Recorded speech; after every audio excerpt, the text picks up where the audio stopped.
Choisir entre l'achat et la location d'un bien immobilier est une question primordiale pour vos finances personnelles. Mais ce choix il est également crucial pour votre style de vie et votre bien-être personnel.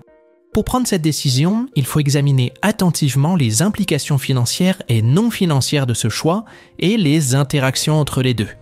Et il n'y a pas de méthode universelle pour aborder cette question. Car, contrairement à certaines idées reçues, la location peut être souvent une option plus avantageuse que l'achat, tant d'un point de vue financier que pour votre bien-être personnel. En effet, louer un logement n'est pas forcément synonyme de gaspillage financier. En réalité, le budget d'une personne locataire peut être tout aussi satisfaisant que celui d'une personne propriétaire. Je développerai cette idée plus tard dans la vidéo, mais pour l'instant, nous allons nous concentrer sur les aspects non financiers de ce choix entre devenir propriétaire ou bien rester locataire. J'en profite pour vous rappeler que j'ai mis à votre disposition des ressources gratuites pour vous aider à mieux gérer vos finances personnelles et commencer à investir. Tableau de gestion de votre budget personnel, liste des meilleurs ETF pour investir sur PEA et compte titres ordinaires et encore plein d'autres documents. Vous pouvez les télécharger gratuitement dans la description de la vidéo, il vous suffit de renseigner votre adresse mail. Indépendamment des considérations financières, si l'idée d'acheter un logement vous apporte du bonheur, et il existe effectivement certains arguments qui vont dans ce sens, il est crucial de se demander si les propriétaires sont effectivement plus heureux que les locataires. Alors, comment faire pour essayer de répondre à cette question ? Eh bien, il y a des études qui ont été publiées sur le sujet, notamment une étude menée en 2020 en Allemagne, qui a révélé que les individus surestiment les niveaux de satisfaction à long terme issus du passage de la location à la propriété. Et que, dans l'ensemble, ils ont surestimé les bénéfices émotionnels associés à la réalisation de devenir propriétaire une fois qu'ils le font. Aux États-Unis également, il y a eu des études sur le sujet qui concluent que les propriétaires ne sont pas nécessairement plus épanouis que les locataires.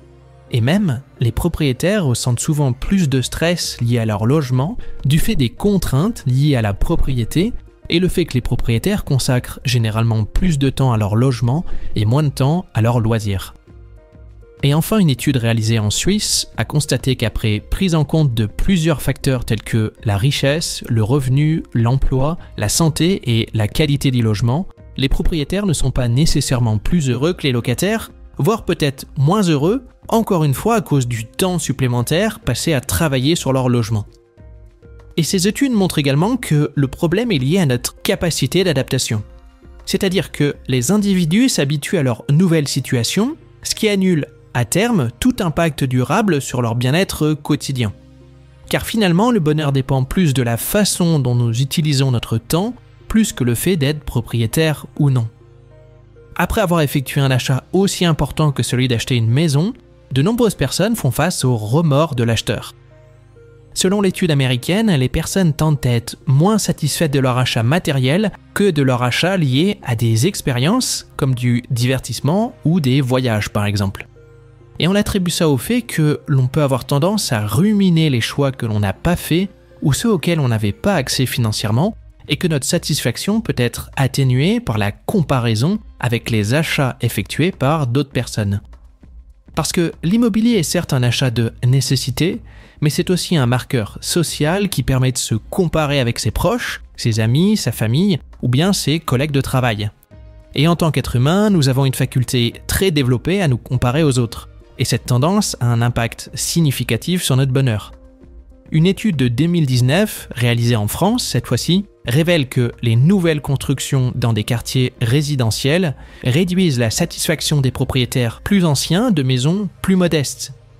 Et la réaction, c'est que les propriétaires confrontés à la construction de maisons plus grandes voient souvent la valeur de leur propriété baisser et deviennent plus enclins à vouloir améliorer leur propre maison ou à en changer et au final à s'endetter encore davantage.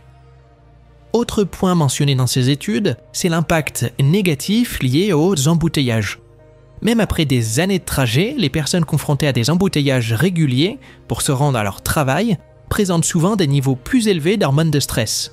Cela est particulièrement vrai pour ceux qui choisissent de s'éloigner de leur lieu de travail pour acquérir une maison plus grande. C'est un classique lorsque l'on devient propriétaire.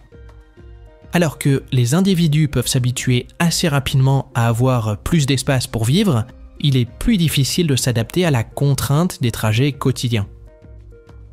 Alors, vous allez me dire, tous ces premiers arguments liés à l'aspect psychologique, ils sont finalement assez subjectifs. Et vous, ce qui vous intéresse, c'est l'aspect purement financier entre être propriétaire ou être locataire. Alors, la question c'est de savoir si financièrement il est plus intéressant de louer ou d'acheter. Vous allez voir, la réponse elle est pas si simple que ça, et contrairement à ce que l'on pense, être locataire n'est pas forcément si négatif financièrement parlant. Car les coûts liés à la location sont relativement simples. Il s'agit du loyer, de l'assurance locataire, qui est souvent moins chère que l'assurance propriétaire d'ailleurs, et des charges éventuelles. En revanche, les coûts associés à la propriété d'un logement sont plus importants et peuvent conduire de nombreuses personnes à croire à tort que l'achat est une option financièrement plus avantageuse que la location. En tant que propriétaire, vous êtes responsable des impôts fonciers, des frais d'entretien, des primes d'assurance et du risque lié au marché immobilier qui peut baisser. Les impôts fonciers, par exemple, peuvent varier considérablement selon votre lieu de résidence. Par ailleurs, les biens immobiliers sont des actifs qui peuvent se déprécier, du fait de l'usure physique due à une utilisation normale, mais aussi une dépréciation liée à de nouvelles normes impossibles à anticiper. Je pense notamment à la mise en place des DPE en France qui peuvent faire plonger la valeur d'un bien immobilier. Il y a 10 ans, c'était un sujet qui n'existait absolument pas. 10 ans plus tard, c'est devenu un critère majeur dans le choix d'un logement, ce qui était impossible à anticiper. Donc, en tant que propriétaire, vous ne pouvez pas échapper à ces coûts inhérents à la détention d'un bien immobilier. Effectivement, que ce soit en payant les coûts d'entretien au fur et à mesure de l'utilisation du logement ou en supportant la dépréciation du bien qui influe sur le prix de vente futur, ces dépenses sont inévitables. Dans le cadre du rendement global des biens immobiliers entre 1870 et 2015, les études montrent que les coûts d'entretien historiques d'un bien immobilier se situent généralement entre 1 et 2% de la valeur du bien. Par ailleurs, il y a une autre donnée à analyser qui est celle du coût d'opportunité des fonds investis dans un logement plutôt que dans d'autres placements plus rémunérateurs. Et une approche courante consiste à comparer ce coût avec le rendement potentiel d'un portefeuille en bourse. On va prendre un exemple simple, celui de la ville de Paris, car c'est là où il y a les chiffres les plus fiables au vu du nombre de transactions. Entre 1968 et 2018, soit sur 50 ans, le prix des logements à Paris a été multiplié par 4, ce qui représente environ une performance de 2,8% par an. Si on compare ce chiffre au rendement du S&P 500 sur la même période, c'est-à-dire de 1968 à 2018, on a un rendement de plus de 9,5% par an si on prend en compte les dividendes. Ça fait donc une différence de plus de 6% annuel en faveur de la bourse entre ces deux actifs. Donc, il y a un vrai coût d'opportunité à choisir d'acheter un bien immobilier plutôt que de placer son argent en bourse, par exemple. En prenant en compte les taxes foncières, les frais d'entretien et le coût d'opportunité d'acheter un logement plutôt que de placer son argent sur des actifs plus rémunérateurs, on voit que le coût que doit supporter un propriétaire pour vivre dans son logement est très important, bien plus qu'on le pense dans un premier temps. Pour simplifier à l'extrême, on peut dire que vous soyez propriétaire ou locataire, vous paierez quoi qu'il arrive un loyer. Donc, il est essentiel de comparer les coûts liés à l'achat d'un bien immobilier avec les prix du marché locatif. Si vous pouvez louer un bien pour le même prix qu'un achat, la location est alors financièrement équivalente à celle d'un achat. Bien sûr, ce seuil d'équivalence entre l'achat et le locatif peut varier selon plein de critères. Le premier d'entre eux étant la zone géographique dans laquelle vous vous situez. Et le second critère étant le nombre d'années durant lequel vous comptez rester dans cet appartement. Pour faire simple, si vous souhaitez acheter un bien immobilier en région parisienne et n'y rester que 2 ans, il est fort probable que vous auriez plus intérêt financièrement à rester locataire. Inversement, si vous avez l'intention de rester de nombreuses années dans une petite ville de province, il est fort probable que le choix de l'achat immobilier soit le plus pertinent financièrement parlant. Les avantages de la propriété sont quand même non négligeables. Un prêt, par exemple, est une forme d'épargne forcée et cela peut être un avantage pour ceux qui ont du mal à épargner de manière disciplinée. Un autre avantage d'être propriétaire, c'est la stabilité des coûts du logement à long terme. Même dans des marchés immobiliers volatiles, les coûts liés au logement sont plus stables que les loyers, qui peuvent être sujets à des augmentations liées à l'inflation par exemple. Avantage de la location, il est plus facile pour les locataires d'être flexibles. Les locataires ont une plus grande liberté de mouvement et peuvent déménager plus facilement en cas de changement de situation familiale ou de changement de situation professionnelle. Par contre, les propriétaires prennent le risque de devoir vendre leur maison à un prix inférieur si le marché est à la baisse, surtout s'ils doivent déménager rapidement.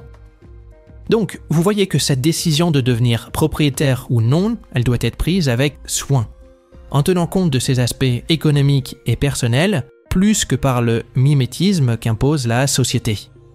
D'un point de vue financier, les locataires peuvent espérer atteindre une richesse similaire, voire supérieure à celle des propriétaires, à condition d'investir leur argent sur des actifs plus rentables que l'immobilier. Et devenir propriétaire peut offrir des opportunités de gains exceptionnelles, comme cela a été le cas lors de ces dernières décennies, mais cela comporte également des risques. Acheter une maison aujourd'hui dans l'espoir d'une augmentation de l'immobilier peut être un pari risqué. J'ai envie de vous dire, rendez-vous dans 20 ans dans l'espace commentaire de cette vidéo et on verra qui a eu raison. Vous l'avez compris, il est essentiel de prendre des décisions en matière de logement en fonction de ses besoins propres et de ses aspirations personnelles, plutôt que de se laisser guider par des pressions externes. Et si vous souhaitez mieux gérer votre argent et investir en bourse, n'oubliez pas que j'ai mis à votre disposition des ressources gratuites, vous pouvez les télécharger dans la description. C'est la fin de la vidéo, si elle vous a plu, n'hésitez pas à la liker et à vous abonner à la chaîne. Et en attendant, je vous conseille d'aller voir les vidéos qui s'affichent actuellement à l'écran. À très bientôt.